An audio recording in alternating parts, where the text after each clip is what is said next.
Selamat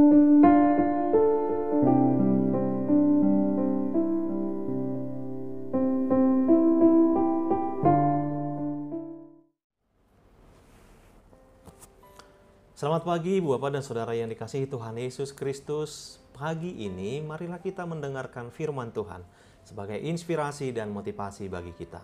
Melalui renungan harian HKBP Resort Sutoyo, Jumat 29 April 2022. Marilah kita berdoa. Damai sejahtera Allah yang melampaui segala akal dan pikiran, itulah yang menyertai hati Bapak, Ibu, dan Saudara sekalian. Dalam Kristus Yesus Tuhan kita. Amin. Firman Tuhan bagi kita hari ini diambil dari kitab 1 Korintus pasal 16 ayatnya yang ke-14. Demikianlah sabda Allah. Lakukanlah segala pekerjaanmu di dalam kasih. Demikian firman Tuhan. Melakukan pekerjaan dalam kasih. Ibu bapa dan saudara yang dikasihi Tuhan Yesus Kristus, apapun pekerjaan yang kita lakukan di dunia ini harus dilakukan dengan berdasarkan kasih.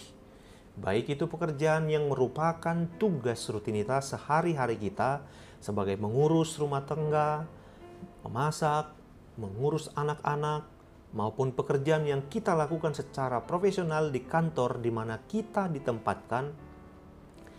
Dan kenapa kita harus melakukannya dengan kasih?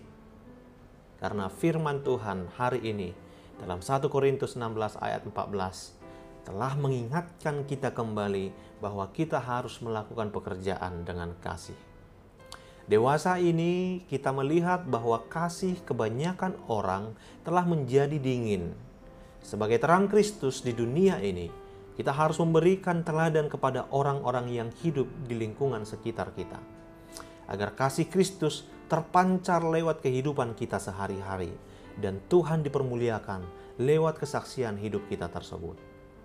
Saudara di dalam Kristus, kalau kita perhatikan di dalam kitab Wahyu pasal 2 ayat 4, Tuhan memperingatkan kepada jemaat di Efesus karena telah meninggalkan kasih yang semula.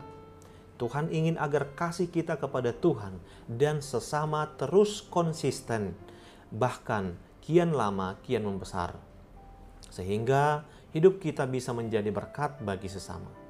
Di dalam Injil Yohanes pasal 3 ayat 16, Tuhan mengerjakan kasih yang sempurna kepada manusia dengan jalan turun ke dunia ini lalu mengorbankan dirinya di kayu salib agar setiap manusia bisa memperoleh kehidupan yang kekal bersama Tuhan di dalam kerajaan sorga. Sungguh luar biasa, bukan?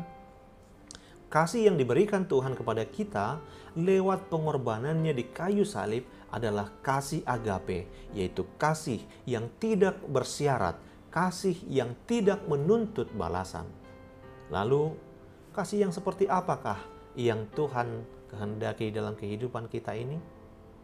Yang pertama, kasih yang rela berkorban. Berkorban untuk kemuliaan Tuhan tanpa imbalan. Yang kedua, kasih untuk memberikan yang terbaik. Memberikan korban yang terbaik untuk Tuhan. Seperti persembahan seorang janda miskin di dalam Injil Markus 12 ayat 41-44. Yang ketiga, kasih untuk memberikan dengan tulus tanpa mencari keuntungan pribadi. Atau memberi dengan tanpa memikirkan apakah ada manfaat yang akan kita peroleh dengan pemberian tersebut. Saudara yang dikasihi Yesus Kristus, apakah kita selama ini telah rela berkorban? Apakah kita telah memberikan yang terbaik untuk Tuhan?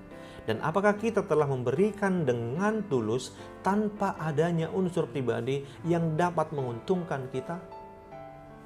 Untuk dapat melakukan segala sesuatunya dengan kasih yang tulus, kita harus senantiasa melakukan yang pertama, berdiri teguh dalam iman. Yang kedua, bersikaplah sebagai laki-laki yang memiliki integritas dan memegang teguh komitmen, tidak terombang-ambing. Yang ketiga, tetap kuat dalam segala keadaan. Yang keempat, lakukanlah segala pekerjaan dengan kasih.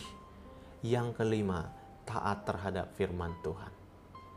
Saudaraku, marilah kita senantiasa meminta pimpinan dari Roh Kudus untuk dapat selalu mengasihi Tuhan dan sesama kita secara maksimal selama kita masih diberi kesempatan di dalam kehidupan ini. Amin. Marilah kita berdoa. Ya Tuhan Allah, terima kasih untuk hari baru ini. Terima kasih juga untuk firman-Mu hari ini yang mengajari kami untuk selalu menjalani hidup ini dengan penuh kasih. Kasih bagi Allah, juga kasih bagi sesama. Amin. Selamat pagi dan selamat beraktivitas Bapak Ibu. Kiranya kita dengan taat selalu melakukan protokol kesehatan. Tuhan Yesus memberkati.